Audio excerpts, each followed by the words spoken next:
Hello everyone, welcome back to our YouTube channel. In this video, I'm just going to show you how to fix your printer's problem and the printer is not working and the document is not coming out of the printer, and how to fix your printer forever in your Windows computer. Now just click on the search icon and just type control panel. Now in top view by categories, select large icon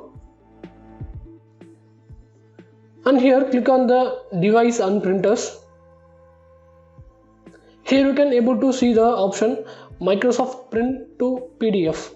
So right click on that and see what's printing. Here you can able to see the list of documents are in printing and it is in mid of the process. So just right click and cancel all documents. For me there is no document is printing, so it is not showing cancel all document. If you have your documents are in printing, so just right click and give cancel all documents, and for you the cancel all document will be enabled and just cancel all document. And the second method is just click on the search icon and in search address just type cmd. You can able to get the command prompt at the end of the result. Now just right click and give run as administrator.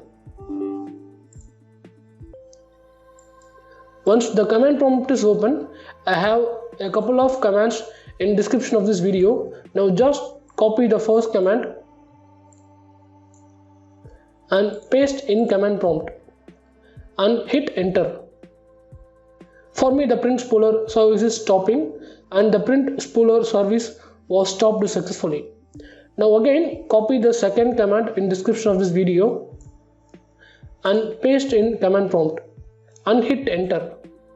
Now after trying these two commands, at end just type exit and hit enter. Now after trying these methods your problem will be fixed, and just right click on start icon and restart your system. Now after trying these two methods your problem will be fixed. I hope this video tutorial will helpful for you. If you really like this video, do like, share, comment and subscribe. See you all next video. Bye bye, take care.